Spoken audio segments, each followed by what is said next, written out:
Good morning student, I am Dimple Pareek from Royal International School. बेटा 9th class की हिंदी पढ़ने वाले हैं। 9th क्लास की हिंदी के अंदर हमारे चैप्टर 3 स्टार्ट हो चुका था, रसखान कवि से संबंधित था, जिसके अंदर अपन ने पढ़ा था उनके जीवन परिचय के बारे में और उसके बाद में हमने पढ़े थे उनके 2 सवैये जिसके अंदर श्री कृष्ण को समर्पित थे दोनों सवैये। आज हम उनका तीसरा सवैया पढ़ते हैं जिसके माध्यम से जो रसखान कवि हैं वह क्या हमें समझाना चाह रहे हैं। तो पढ़ना स्टार्ट करते हैं बेटा। बहुत अच्छे इनके सवैये हैं। तो तीसरा सवैया मैं पढ़ती हूँ और फिर इसको आपको इसका अर्थ स्पष्ट करती हूँ। मोर पंखा सिर ऊपर राखियो कुंज की माल गहे पहनूंगी, ओढ़ी पीताम्बर ले लगुटी बन गोधन ग्वालन संग फिरूंगी। भाव तो वो ही मेरो रसखानी सो तेरे कहे सब स्वांग करूंगी। या मुरली मुरी धर की अधरन धरी अधरन है धरूंगी। अर्थात इसके अंदर जो एक गोपी है वह दूसरी गोपी को संबोधित करती हुई कह रही है कि मैं श्री कृष्ण से बहुत अधिक क्या करती हूँ, स्नेह करती हूँ, प्रेम करती हूँ और श्री कृष्ण के कहने पर या श्री कृष्ण को आकर्षित करने के लिए मैं वही सभी कार्य करने को तैयार हूँ जो कि श्री कृष्ण किया करते हैं।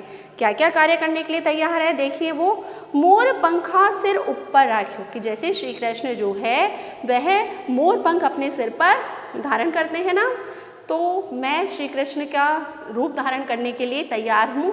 तो उसके लिए मैं जैसे श्री कृष्ण अपने सिर पर मोर पंख धारण करते हैं तो मोर पंख मैं धारण करने के लिए तैयार हूँ। गुंज की माल गहे फिरूंगी और मैं गुंजन की जो माला है वह भी क्या है अपने गले में धारण करने के लिए तैयार हूँ जो कि श्री कृष्ण हमेशा धारण किया करते हैं। ओढ़े पीताम्बर ल लंगुटी बन गोधन गवारन संग फिरूंगी कि जिस प्रकार से श्री कृष्ण पीताम्बर धारण करते हैं, पीले वस्त्र धारण करते हैं, तो मैं भी उन्हीं के समान क्या कर लूँगी, पीले वस्त्र धारण कर लूँगी, पीताम्बर धारण कर लूँगी। और जिस प्रकार से वो गायें चराते हैं, ग्वाले बनते हैं, तो मैं ग्वाले बनने के लिए भी क्या हूँ, पूर्ण रूप से तैयार हूँ। हाथ के अंदर क्या ले लूँगी, मैं लगुटी ले लूँगी, अर्थात जो आपकी लकड़ी है जिसको वो गाय चराने के लिए इस्तेमाल करती हैं वो ले लूँगी और ग्वालन संग फिरूंगी। जो ग्वाले हैं वो ग्वालों के साथ में मैं गाय चराने के लिए क्या हूँ, तैयार हूँ। अर्थात मैं श्री कृष्ण के जितने भी स्वांग हैं, जितने भी जो उसने परिधान धारण कर रखे हैं, जो भी उसने वस्त्र धारण कर रखे हैं, जिस प्रकार का रूप रंग उसने धारण कर रखा है वह सब कुछ मैं करने के लिए तैयार हूँ। उसके बाद में वह बोल रही है भाव तो वो ही मेरी रसखानी सो तेरे कहे स्वांग रचूंगी। उसके बाद में रसखान जो कवि है वह वर्णन करते हुए कह रहे हैं कि एक गोपी दूसरी गोपी से कह रही है कि जो श्री कृष्ण से संबंधित जो भी स्वांग है, जो भी चीज़ें हैं, वह सब कुछ करने को मैं तैयार हूँ, सिर्फ एक चीज़ मैं करने को तैयार नहीं हूँ। कौन सी चीज़ तैयार करने को नहीं हूँ देखिए इसमें। या मुरली मुरलीधर की अधरन दही अधरा न धरूंगी। अर्थात जो श्री कृष्ण की जो मुरली है उस मुरली को अपने होठों पर धारण नहीं करूंगी। क्यों? क्योंकि जो मुरली है वह मुरली एक तरीके से जो गोपियों की और राधा की क्या थी, सोतन थी। कैसे कि श्री कृष्ण जिस समय मुरली बजाने लगते थे ना बेटा, तो उनको किसी की भी सुध बुध नहीं रहती थी। तो जो गोपियां हैं, गोपियां उनकी मुरली की जो धुन है उस मुरली की धुन सुनने के लिए अपने आप को भी क्या कर देती थी, खो देती थी अपने आप को। उनको ध्यान ही नहीं रहता था कि उनको कौन सा कार्य करना है, कौन सा कार्य नहीं करना है। मुरली की धुन में वह समस्त कार्य छोड़कर और उसकी धुन के अंदर ही अपने आप को मदमस्त कर लेती थी। तो यहाँ पर जो मुरली है वो एक तरीके से उनकी क्या है, सोतन है। तो कोई भी लेडीज़ अपनी सोतन को बर्दाश्त नहीं कर सकती है।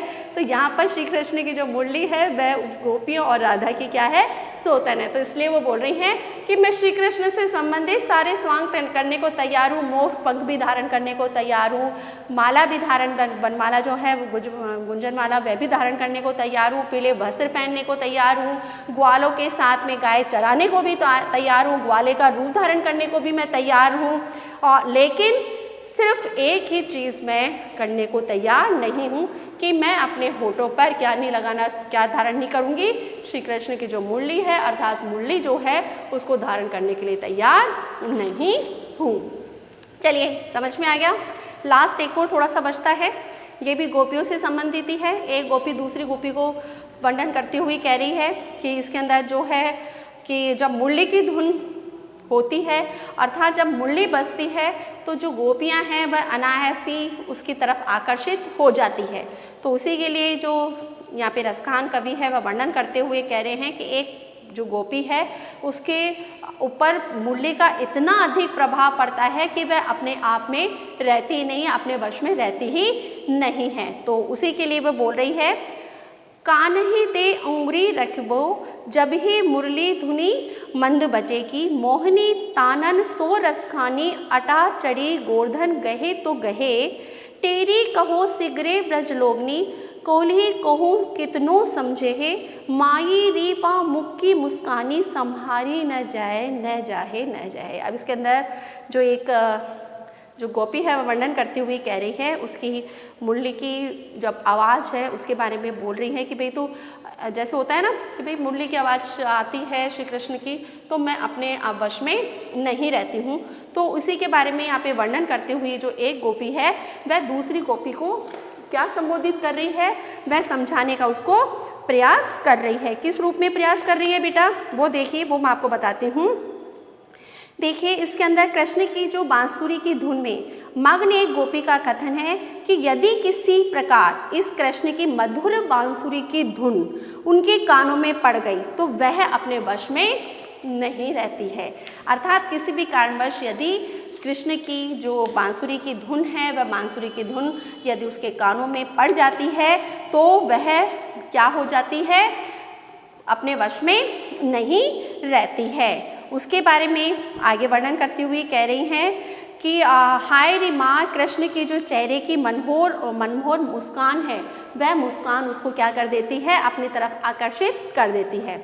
विस्तारित रूप में इसका अर्थ समझते हैं हम कि कान्हन दे उंगली रखियो जब भी मुरली धुन मंद बजेगी, कि भाई श्री कृष्ण की मुरली जब बजेगी तो मैं क्या करूँगी, अपने कानों के अंदर उंगली दे दूँगी। क्यों कि मेरे को उसकी मुरली की आवाज़ सुनाई ही नहीं दे, कि इस कारण से मैं क्या कर लूँगी, अपने कानों में उंगली डाल लूँगी।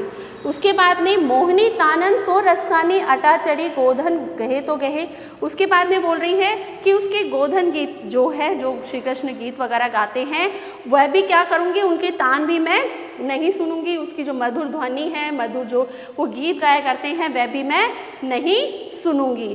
तेरी कहो सिगरे ब्रज लोग, और मैं क्या कर दूंगी, उसके लिए बातों ने गोधन गए तो गए, यानी कि मैं ऊँचे यानी कि पर्वत पर जाकर बैठ जाऊंगी या फिर ऐसे स्थान पर बैठ जाऊंगी जहाँ पर कि मुझे श्री कृष्ण की जो मुरली की मधुर ध्वनि है वह सुनाई ही ना दे। उसके बाद में वो बोल रही है कि तेरी कहो सिगरे ब्रजलोहिनी कोहिनी कहो कितनों समझाए, कि मैंने उनसे बचने के लिए बहुत अधिक उपाय सुलझाए। किससे बचने के लिए, श्री कृष्ण की मधुर मुस्कान और मधुर जो ध्वनि है, उसकी बांसुरी की आवाज़ है, इससे बचने के लिए मैंने बहुत सारे उपाय किए, लेकिन कोई भी मेरे को उसमें सफलता नहीं मिली। कि इन सब चीज़ों से तो बच जाऊंगी, उसकी मुरली की धुन से भी चलो ठीक है, मैंने कानों में उंगली डाली, मैंने पर्वत पर जाके बैठ दिया, दूर स्थान पर ऊंचाई पर जाके बैठ गई कि उसकी मुरली की धुन मेरे को सुनाई ना दे। लेकिन मैं इससे कैसे बचूं, जो श्री कृष्ण की मधुर मुस्कान है उससे कैसे बचा जा सकता है, उससे तो मैं बच ही नहीं पाऊंगी। कि उनकी मुरली की उनकी मधुर मुस्कान से बचने का कोई भी उपाय मेरे पास में नहीं है। और वह अपने संबंधित जो अपने गोपी है उसको संबोधित करती हुई कह रही है कि उसकी जो श्री कृष्ण की जादू भरी मुस्कान है उसकी आंखों के सामने आ जाए तो वह अपने वश में रहती ही नहीं है, अर्थात वह अपनी सुध-बुध खो देती है। कि माई री व मुख की मुस्कानी संभारी न जाहे न जाहे न जाहे, कि हे माई, हे माँ, इसमें माई रे से मतलब सखी से संबंधित आया है। वैसे माँ जो है मैया से संबंधित भी हो सकता है, तो दोनों रूपों में हम उसको देख लेते हैं। तो गोपी कह रही है कि जो श्री कृष्ण की मधुर मुस्कान है, उस मधुर मुस्कान को देखते ही मैं जो है वह अपना आपा खो देती हूँ और उसकी मधुर मुस्कान में ही अपने आप को क्या कर लेती हूँ, उलझा लेती हूँ। और फिर मैं कितना ही अपने आप को संभालने की चेष्टा करूं, मैं अपने आप को संभाल नहीं पाती हूँ। क्यों नहीं पाती हूँ? क्योंकि श्री कृष्ण की जो मधुर मुस्कान है वह मधुर मुस्कान मेरे को क्या कर देती है, अपनी तरफ आकर्षित कर लेती है और मैं चाहकर भी उस मुस्कान से दूर नहीं हो सकती और मैं अपना जो है अपना आपा, अपने तन मन की जो सुध बुध है वह समस्त सुध बुध क्या कर देती हूँ, खो देती हूँ। तो बेटा आई होप आपको चारों जो सेवैयाँ हैं वह बहुत अच्छी तरह से समझ में आ गए होंगे। तो होमवर्क की तरफ चलें। आज आपको क्या करना है, ये जो लेसन है इस लेसन की जो व्याख्या है, सप्रसंग व्याख्या आपको क्या करनी है बेटा, कंप्लीट करनी है। और क्वेश्चन आंसर जो है वह मैं आपको, वैसे आप कोशिश करना अपने आप करने की, फिर भी मैं आपको इसके जो क्वेश्चन आंसर एक बार ऑरली रूप में आपको समझा दूंगी। कोशिश करना आप अपने आप करने की, हो जाते हैं तो ठीक है, नहीं तो फिर मैं आपको समझा ही दूंगी। ठीक है, आज के लिए इतना ही। Good day, goodbye, take care.